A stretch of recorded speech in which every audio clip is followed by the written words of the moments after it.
Hi, I am Professor Orion, and I will be your facilitator for the Orion Learning Aviation Security Awareness course, along with Professor Learning.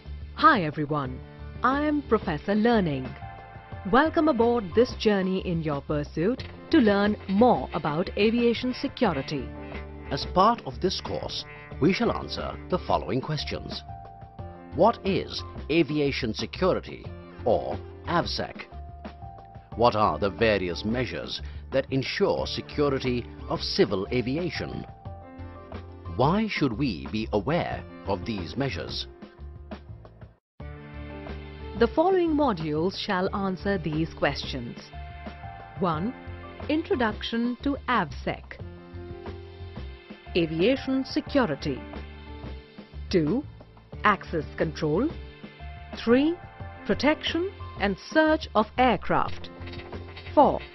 Escorting people and consignments. 5. Ramp transfer and transit checks.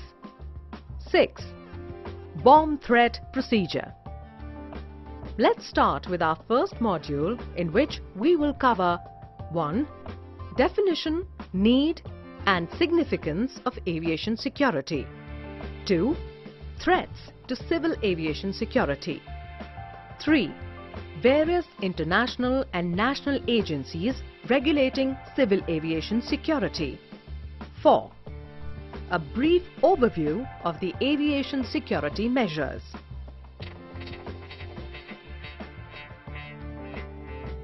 Professor, what exactly is civil aviation security?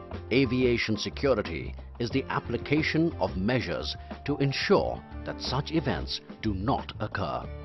The technical definition is: aviation security is a combination of material and human resources and measures intended to counter unlawful interference with aviation. It is aimed at protecting the passengers, crew, airport employees, airline employees and the general public from any form of unlawful interference. However, is aviation security regulated? Yes, there are international and national regulatory and trade bodies that actively regulate aviation security. These include the International Civil Aviation Organization, or ICAO, the International Air Transport Association, or IATA, and the Civil Aviation Security Regulatory Authority of various countries. The Annexure 17 to the Chicago Convention of the ICAO forms the basis for all rules and regulations that govern aviation security. I think we have understood the role of ICAO. But what role does IATA play in aviation security? As you would surely know, IATA, as the leading industry body, enables airlines, airports, ground handling companies and other operators effectively implement ICAO guidelines. The ICAO guidelines are transformed into the IATA Aviation Security Manual, which is used as a field document by operators.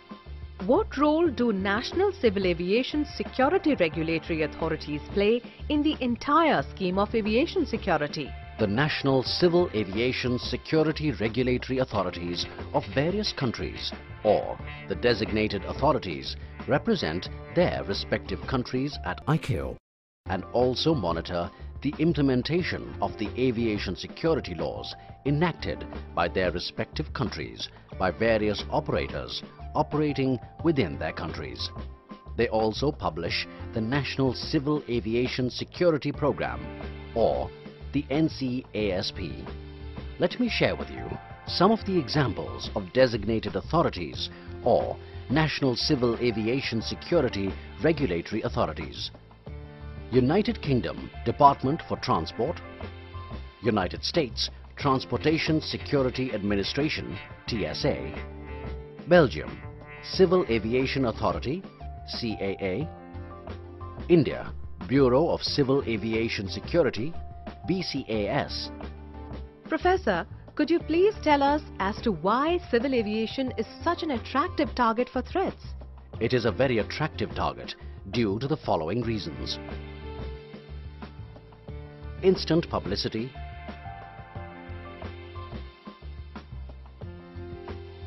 aircraft possess inherent mobility, different nationalities involved, aircraft can be easily taken in control, means of extortion, ransom, carriers are seen as flag bearers, small quantity of explosive can cause huge damage, economic damage to the country and the airline. All these reasons lead to what is referred to as acts of unlawful interference. Acts of unlawful interference. What are they? These are acts or attempted acts to jeopardize the security in civil aviation, such as hijacking an aircraft, placing a bomb or other explosive device on board, forcible entry into an aircraft, hostage taking on board an aircraft or at an airport, etc. How do the various measures adopted by aviation security agencies stop these dreadful acts of unlawful interference? The two main functions that are carried out by aviation security agencies are anti-hijacking and anti-sabotage. What is anti-hijacking and anti-sabotage? Before we talk about anti-hijacking, it is important to understand what do we mean by the term hijack. Do you know what a hijack is? Hijack can be described as any person on board an aircraft in flight taking control of the aircraft unlawfully by threat or force. Absolutely correct. There are various types of hijackers, namely terrorists and criminals, refugees and psychopaths. Very true. Now, let us talk about anti-hijacking and what it denotes. Anti-hijacking means all measures aimed at preventing the hijack of an aircraft or aviation facilities.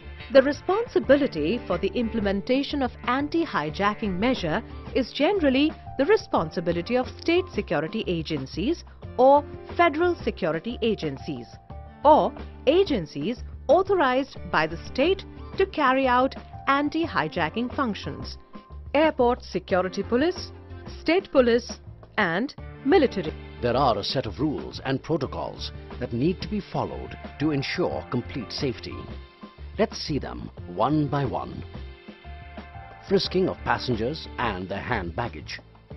Escorting of passengers to the aircraft. Apron and perimeter security. Security of the catering items. Surveillance in departure areas with the use of electronic aids. Monitoring the airport with closed-circuit TV, etc.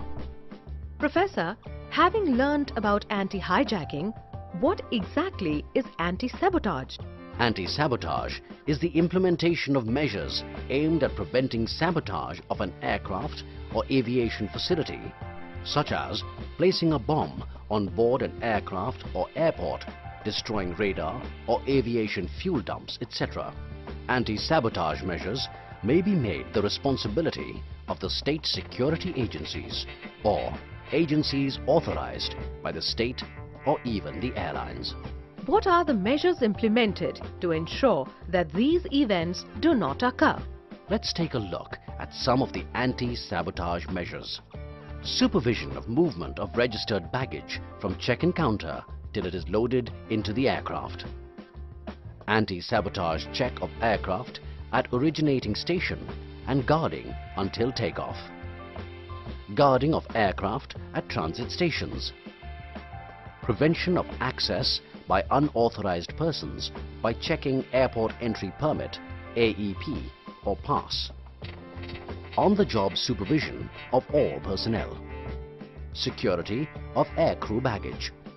Security of aircraft document bags. Security of catering items. security of fuel, security of cargo, postal mail, company stores, non-acceptance of last-minute items by passengers, passengers to ensure that they are sure of the contents of their baggage. That brings us to the end of Module 1. So, in this module, we have learnt 1. Definition, need and significance of aviation security. 2. Threats to civil aviation security. 3. Various international and national agencies regulating civil aviation security. 4. And a brief overview of the aviation security measures. Thank you.